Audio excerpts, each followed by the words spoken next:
예, 이어서 강의를 진행을 하도록 하겠습니다. 아까 제가 시간에 이야기했던 부분인데요. 제가 정재훈 교수님하고 만들었던 조사방문 교재인데 여기에 이제 과학 글쓰기라는 부분들이 있습니다. 우리가 논문을 작성하든지 에세이를 작성하든지 과학적으로 이제 글이 작성이 되어야 된다. 그렇기 때문에 이 부분도 제가 강의 시간에 여러분들한테 참고할 수 있도록 설명을 해드리도록 하겠습니다. 자, 이 수업이 좀 지루할 수 있는데 여러분들 좀 집중해서 들어주시고, 그리고 혹시 제가 안 보이기 때문에 모르겠습니다. 누워서 듣는다든지 그런 학생 없이 책상에 똑바로 정자세를 하고 앉아가지고 필기도 해가면서 여러분들이 이해를 해주셨으면 좋겠습니다. 여러분들 자 이렇게 한번 이해를 해보십시오. 지금 코로나 사태 때문에 여러분들 정치에 관심 있는 학생도 있을 수도 있고 없을 수도 있는데 어떻게 됐습니까? 국회의원 비례대표에 의료하고 관련되는 이제 간호를 했던 간호부장님이라든지 코로나와 관련되는 사람들이 서너 명 국회의원으로 자동적으로 이제 진출하는 그런 일이 있었습니다. 머지않아 빠른 시간에 공적개발 원조 국제개발 협력이 국내에 큰 이슈가 될 날이 올 겁니다. 그렇게 된다 그러면 이미 준비되어 있고 역량이 갖추어준 학생 같은 경우에는 여기에 대응해서 얻을 수 있는 많은 부분들이 있을 겁니다. 그렇기 때문에 우리가 학과 명칭이 바뀌고 전공이 바뀌면서 물론 제 수업을 듣는 학생 중에 지역립복지행정학과에 들어와서 본의 아니게 새마을국제개발학과로 과가 변경이 되어서 과목을 듣는 학생도 있겠지만 이 부분이 여러분들의 중요한 기회라 생각하고 좀 관심 있게 들어준다 그러면 향후에 여러분들이 특히 공무원이나 이제 공공기관에 근무하는 경우에는 아주 많은 도움이 될 걸로 그렇게 판단이 됩니다. 그 부분은 제가 이어서 뒷부분에서 설명을 해드리겠습니다. 자, 보십시오. 다음은 새마을 사업의 유형과 기본 방향입니다. 기본 방향인데 교수님 같은 경우에는 새마을 운동을 논의함에 있어 새마을 사업의 영역을 제가 6가지로 나누었습니다. 6가지. 이 6가지로 나누는 새마을 사업을 나누는 방법은 국내에서 이제 시도되지 않았던 부분인데 제가 새마을 사업이나 이 부분은 많은 관심이 있었기 때문에 여러 해에 걸쳐서 논문도 발표가 되어 있습니다만은 이렇게 나누었습니다. 자, 6가지 영역을 하기 전에 향후에 ODA 사업의 용어에 일부 학자들이 지금 사용하기 시작인데 ODA 산업이라는 용어를 사용합니다. 산업. ODA를 산업별로 분할을 시키고 연구를 하고 공부를 하게 되면 산업별로 얻을 수 있는 많은 사업들이 있다. 그래서 ODA 산업이라는 용어가 등장합니다. 여기 제가 새마을 산업별로 구분을 했습니다. 구분을 했는 거는 자, 이건 여러분들이 쉽게 들어보지 않았던 내용일 겁니다. 농촌 새마을 사업이 있을 수 있죠. 어촌 새마을 사업이 있을 수 있죠. 산촌 새마을 사업, 도시, 공장 새마을 사업의 영역이 존재를 합니다. 각 직장별로. 그렇다 그러면 이 산업별로 새마을 사업을 구분하는 것도 상당히 유의미한 일일 겁니다. 그렇기 때문에 혹시 여러분들이 대학원 진학이나 조금 더 공부를 목표하는 학생이 있다 그러면 이 키워드 자체를 잘 기억을 하고 한번 관심을 가져보시기 바랍니다. 자, 간략하게 설명을 드릴게요. 첫 번째, 지리별, 공간별로 나눈다. 이거는 어떤 의미겠습니까? 지리별, 공간별로 나눈다. 크게 농촌 새마을운동, 그 다음에 도시 새마을운동 이렇게 되죠. 여기 지리하고 공간 부분이 있는데 이것도 제가 대면 수업 때 다시 상세히 설명을 드리겠습니다. 지리는 어떻게 됩니까? 농촌, 호촌, 산촌을 말하는 거고 공간은 어떻게 되죠? 공간은 가정새마을운동, 직장새마을운동 이렇게 이제 그 공간에 따라 분류를 하는 겁니다. 그 다음에 연대별, 시대별로 구분을 할 수 있습니다. 새마을운동을 1970년대 새마을운동, 80년대 새마을 주체가 다르고 사업이 다 다릅니다. 2010년에 이르기까지 시대별로 구분할 수 있습니다. 이 시대는 어느 시대겠습니까, 여러분? 어느 시대겠어요? 대통령별로 따라 박정희 정부, 그 다음에 전두환 정부, 노태우 정부, 김영삼 정부, 지금 문재인 정부에 이르기까지 시대별로 구분을 할 수 있다. 왜 이렇게 시대별로 구분을 하겠습니까? 김대중 대통령 경우에는 북한 세마 운동이 이슈가 되고 북한의 세마 운동을 한다는 연구도 많이 되고 실제로 사업도 이루어졌습니다. 왜? 국가 지도자의 정치 철학에 따라서 새마을 사업의 영역이 일정 부분 변화할 수 있다는 그 맥락에서 시대별 새마을 사업도 중요하다는 겁니다. 그러면 여러분들 이 시점에서 자, 시대별 새마을 운동을 논의하기 위해서는 제가 왜 시대별 새마을 운동이 중요하다고 이야기하는가 하면 ODA 사업도 마찬가지입니다. ODA 사업도 마찬가지고 새마을 사업도 마찬가지고 정치가 변함에 따라서 이 새마을 사업을 변화되면 안 됩니다. 물론 주변적인 부분은 변화될 수 있을지는 몰라도 이 핵심적인 부분은 정치의 수단화되어서는 안 된다는 거죠. 그 ODA 사업도 마찬가지입니다. 그 차원에서 이해를 해 주셔야 되고 여기 아주 재미있는 영역인데요. 여러분들 관심 있는 부분은 또 한번 검색을 해 보십시오. 중국에 1대1로 사업이 있습니다. 1대1로 사업은 중국을 이제 예전에 실크로드 같이 중국에서부터 유럽까지 관통하는 쪽으로 이제 교통망을 형성하고 그 주변에 어떤 물류기지를 형성한다. 1대1로인데요. 그 종착점이 이태리입니다. 이태리고 그 중간 지점이 이란입니다. 지금 이 코로나하고도 일정 부분 연관을 가지면서 이제 그런 맥락이 흘러 들어가고 있습니다. 그건 무슨 말인가 하면 이 ODA 사업을 하는 데 있어서도 국제사회에서 정치적인 요소가 들어갈 수 있다. 중국은 ODA 수원국에 들어가지 않지만 본인들이 개발도상국이나 이제 어떤 정치 경제적인 목적 하에서 지원을 하는 행위를 하고 있습니다. 하고 있기 때문에 이제 그런 세계적인 이제 역학 부분도 여러분들이 이제 한번 고민을 해보는 것도 괜찮을 것 같다 이렇게 합니다. 자, 시대 연대를 했죠. 그 다음에 마을 수준별은 제가 앞타임에서 제가 상세히 설명을 드렸죠. 기초마을, 자조마을, 자립마을, 이제 자영마을, 복지마을까지는 여러분 머릿속에 꼭 넣어둬야 됩니다.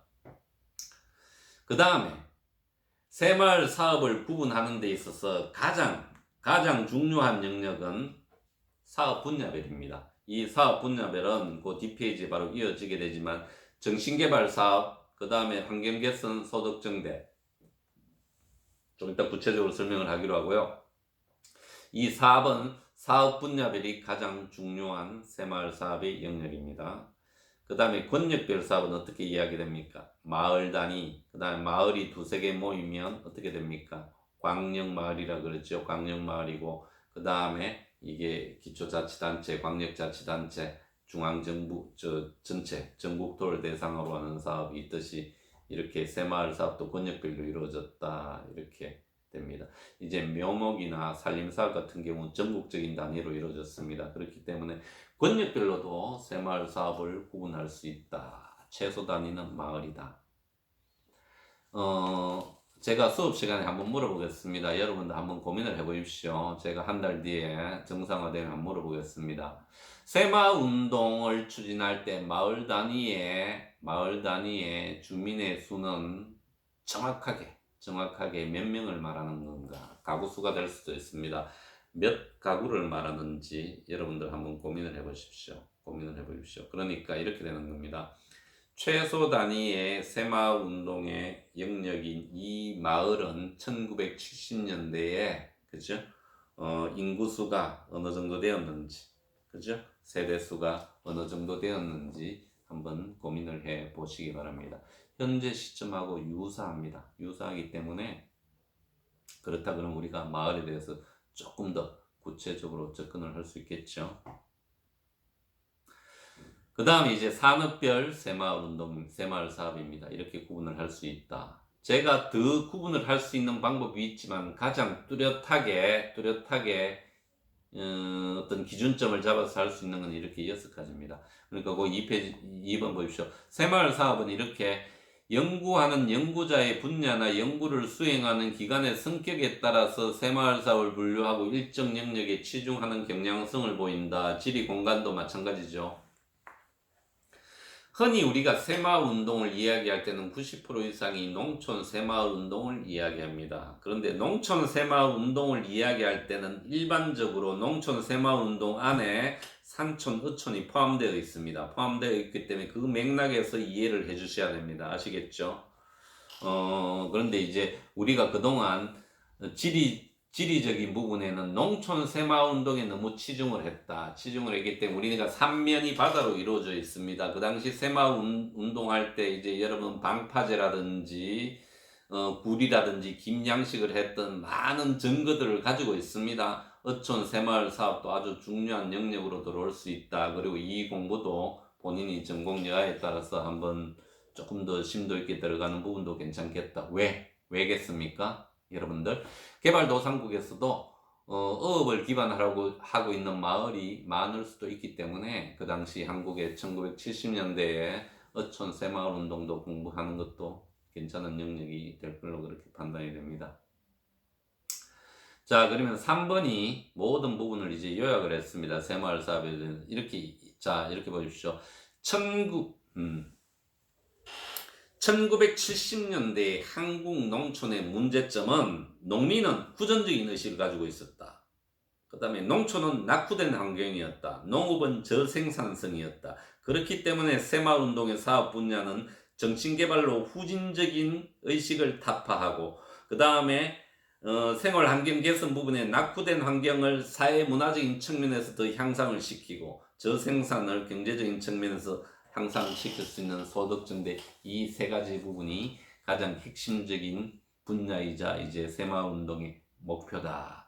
잘 살기 운동인데 어떻게 해요? 농민, 농촌, 농업을 대상으로 하고 있다. 이렇게 이해를 해주시면 여러분들이 어디를 갔든지 새마을 운동을 이야기함에 있어서 조금 더 체계적이고 논리적으로 이야기할 수 있을 겁니다. 그러면 어떤 철학이 들어가 있습니까? 정치적인 철학, 이제 이념적인 철학이라고 이념적인 철학, 경제적인 철학, 사회문화적인 철학이 나와 있고 또 지금 우리 많은 연구자들이 이게 사회적 자본으로, 경제적 자본으로 형성되었다. 이렇게까지 연결이 되고 있습니다. 세 가지 중요합니다. 잘 이해하셔야 됩니다. 그러면 제가 이제 사업 분야별로 새마을 사업을 구분함에 있어서 이제 조금 더 세분화했습니다. 이 내용도 다른 데서는 쉽게 볼 수 없는 부분입니다. 자, 이렇게 이야기해 주시죠. 정신, 환경, 소득이라는 이 세 영역이 있습니다. 이 정신은 어떻게 했겠습니까? 정신은 교육이라는 부분이 있고 홍보라는 부분이 있습니다. 교육은 의식교육이 있고 영농교육이 있습니다. 그리고 대상은 농민이 있을 수 있고 공무원도 있을 수 있겠죠. 그리고 홍보는 뭡니까? 홍보 같은 경우에는 새마을 운동을 좀 더 잘 진행하기 위해서 주민을 대상으로 많은 홍보를 했습니다. 어떻게 신문을 통해서 영화를 통해서 이제 국정 뉴스 그러면서 새마을 운동의 성과를 계속 피드백하는 거죠. 피드백하면서 잘 살 수 있다 하면 된다 이런 부분을 계속 반복해서 이제 어떤 정신적인 가치를 이루어냈다는 거죠.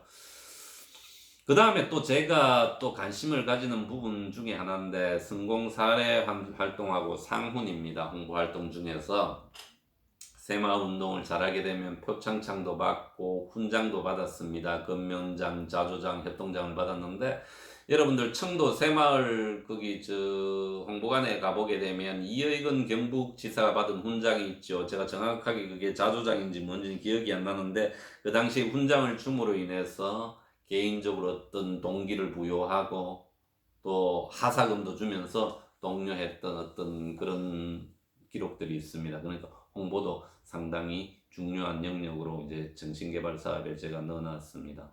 조금 더 체계해서 여러분들이 공부를 해볼 필요가 있는 부분입니다. 그 다음에 환경 부분입니다. 환경을 이렇게 생각을 하십시오. 제가 기초환경, 복지환경 이렇게 나눠 놨죠. 기초환경, 복지환경 나눠 놨고 기초환경에는 개인 환경이 있을 수 있고 공용 환경이 있을 수 있다. 자, 식수를 예를 들어서 우물을 개선하는 것은 공용 환경의 환경 개선 사업에 들어갈 수 있겠죠. 그러면 여러분들이 펌프 아십니까? 마당에 옛날에 이제 농촌 여러분들 할아버지 할머니 댁에 가면 여기 마중물을 넣어서 펌프 물 길는 게 있습니다. 이거는 뭡니까? 개인 환경 개선 사업에 들어갈 수 있겠죠. 그 다음에 전체 우물 트는 공용 환경 개선 사업에 들어갈 수 있습니다. 자, 환경하고 복지는 이렇게 이해를 하십니다. 환경은 필수적인 거다. 생존을 위해서 필수적인 거다. 복지는 환경에서 필수적인 부분을 넘어서는 부분이다. 이렇게 이해를 하시면 됩니다. 전화라든지 의료라든지 이런 부분이 되겠죠. 자, 이 부분도 개인으로 나눌 수 있고 공용으로 나눌 수 있습니다. 그럼 여기에서 환경 개선 사업은 또 두 가지로 나눌 수 있고 또 네 가지로 나눌 수 있다. 이렇게 많은 사업들을 구체적으로 분류를 할 수 있습니다. 그 다음에 소득 증대 사업입니다. 소득 증대 사업 같은 경우에는 여기에도 간접 소득으로 나눌 수 있고 직접 소득으로 나눌 수 있습니다. 그런데 간접 소득 사업은 생산 기반 사업이라는 용어를 많이 씁니다. 그런데 여러분들이 이해하기 쉽게 저는 간접 소득, 직접 소득 이렇게 이해를 할게요. 자, 이 구분도 명쾌합니다. 명쾌하다 그러는 거는 이렇게 됩니다. 말길을 넓히죠. 말 안에 길을 넓히면 이게 뭡니까? 환경 개선 사업입니다. 근데 농로를 넓히죠. 논 옆에 이거는 간접 생산 기반이 됩니다. 자, 저수지 생산 기반이죠. 그럼 직접은 뭐가 있겠냐? 식용 작물을 재배하고, 그죠? 어떤 통일별을 보급하고, 직접 소득하고, 농기계를 구입하고, 이제 관련되는 부분을 직접 소득 사업으로 이렇게 구분을 합니다. 또 제가 하나 퀴즈를 내겠습니다. 제 새마을 개발론 들은 학생들은 일부분 들은 이야기일 수도 있는데,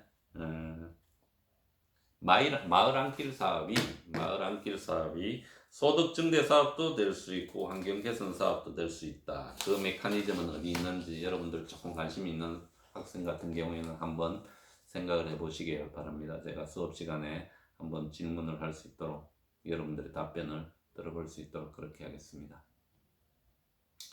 자, 새마을 운동과 새마을 사업의 연대별 구분 유형이다. 이렇게 되어 있죠. 이렇게 되어 있는데 제가 뭐라 그랬습니까? 연대가 있고 그 다음에 이제 정부별로 시대별이 있다. 지금 10년 단위로 나눴습니다.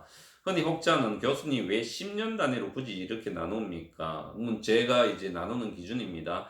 명확하게 1970년대 사업이 10년 단위로 끊겨져 있고 그리고 2010년 이후에 우리나라 ODA 사업뿐만 아니라 새마을 운동 같은 경우는 많은 질적인 어떤 변화가 있었기 때문에 거기에 또 2010년이라는 연대가 존재하기 때문에 제가 10년으로 끊었습니다. 그런데 세 단계로 나눌 때는 1970년, 2010년 이후 중간에 있습니다. 중간은 제가 국민정신운동이라고 그랬습니다. 왜 그런가 하면 자연보호 활동을 하고 휴지를 줍고 질서를 지키고 88 올림픽, 86 아시안게임이 있었거든요. 그 당시에는. 그렇기 때문에 이런 부분도 있었지만 가장 핵심적인 부분은 1980년대 이후로 박정희 대통령이 돌아가시고 이후로 새마을운동 많은 탄력을 잃어버렸습니다. 이 탄력을 잃어버리면서 정책적으로서도 지지를 받지 못하고 그렇기 때문에 재원이 많이 끊겨져 버렸습니다. 그렇기 때문에 많은 돈을 들이지 않고 할 수 있는 사업을 모색하다 보니까 자연보호운동, 국민정신, 새질서 지키기 이런 형태로 흐르게 되었습니다. 그러다 보니까 후진국에서는 새마을운동을 가르쳐달라 그러네. 그러니까 2010년 이후엔 물론 2000년대도 새마을운동이 해외에 많은 교류활동을 하고 교육을 했습니다. 2010년 이후에는 공적개발 원조 자금으로 새마을운동을 도와주면 좋겠네. 그러는 게 새마을 ODA입니다. 이해되시겠습니까?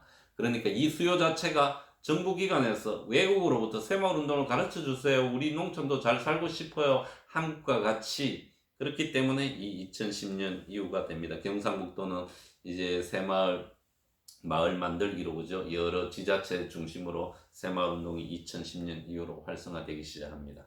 이렇게 연대별로 구분이 되어 있다. 근데 여러분들은 지금 2020년 이 시대에 살고 있지 않습니까? 그렇기 때문에 새마을 개발을 통해서 우리가 새마을 ODA 어떤 사업이 대응되어야 되겠느냐 이 고민을 하는 게 이 수업의 또 중요한 목적이 될 수 있겠습니다.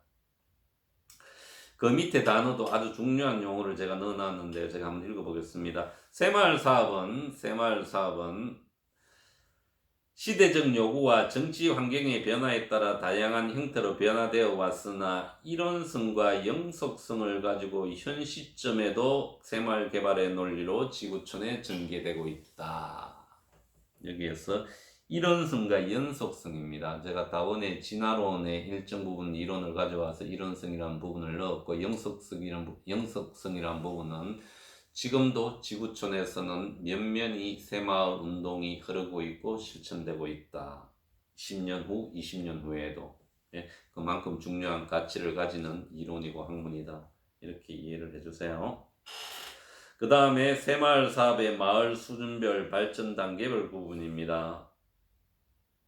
자, 이 구분은 여러분들이 읽으면 알 수 있는 부분이기 때문에 이제 여기 기초마을, 자조마을, 자립마을 이 세 가지로 나누었죠. 자영마을 일단 제외시키고 그리고 이제 자력사업, 지원사업으로 구분을 했습니다. 이게 어떤 부분인가 하면 당신들 마을 스스로 할 수 있는 사업을 자력사업으로 이렇게 해놨으니까 이 부분에서 일정 부분 성과가 내야지 자조마을로 넘어간다. 지원사업은 뭡니까?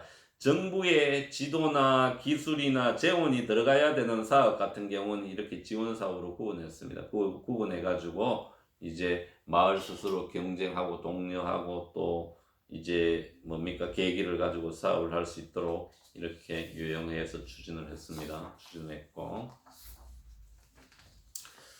이 뒷부분에 아주 제가 여러분들한테 해주고 싶은 이야기가 많은데 지금 시간이 또 제한되어 있네요. 근데 지금 코로나 때문에 한 주차 더 늘어났기 때문에 이 특강 부분을 제가 다음 주차에 또 하고 그 다음 주차에는 교재를 보고 진도를 나가는 걸로 그렇게 했으면 좋겠습니다. 그렇게 했으면 좋겠고 새마을운동의 추진체계, 법제, 그 다음에 개발론, 성장 분배 이 부분은 여러분들이 지방자치단체 여러분들 취업하고 관련되는 부분인데 제가 실례를 들어서 한번 설명을 해드릴게요. 귀에 쏙쏙 들어오게 여러분들 취업 많은 고민을 하고 있기 때문에 제가 기회가 된다 그러면 수업 시간에 취업 특강도 해서 여러분들 선배나 이런 분들 모셔서 여러분들이 질문도 받고 조금 더 구체적으로 접근을 할 수 있도록 그렇게 말씀을 드리고 싶습니다. 근데 제가 한마디만 하고 이 강의를 마치도록 하겠습니다. 여러분들이 앞 시간에도 제가 설명을 했는데 수업을 하게 되면 모든 학생들한테 이제 장래 희망에 대해서 A4 용지로 2페이지를 받습니다. 한 페이지를 작성해도 좋은데 장래 희망을 보게 되면 대부분 학생들이 이제 공무원이라는 용어가 가장 많이 나옵니다. 공무원이 나오게 되고 그리고 이 본인이 장래 희망을 결정하게 된 데는 가장 결정적인 요소를 미치는 게 부모님입니다. 제가 텍스트 분석을 해보게 되면. 그런데 가장 아쉬운 거는 여러분들이 직접 이 학과를 졸업한 선배님이나 교수님을 통해서 인포메이션을 많이 얻어야 됩니다. 얻고 생각에만 머물지 말고 항상 현장에 가서 부딪혀야 됩니다.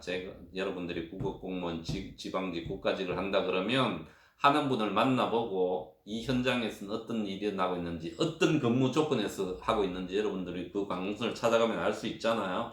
조금 더 구체적으로 접근하라고 제가 이야기를 드리고 싶습니다. 그리고 조금이라도 여러분들이 취업에 도움이 될 수 있는 부분은 정재훈 박사님하고 야간 수업을 진행하는 정재훈 박사님하고 교대로 해서 여러분들한테 조금 더 구체적으로 설명을 해줄 수 있도록 하겠습니다. 여러분들 건강 유의하시고 빨리 여러분들 보고 싶은데요.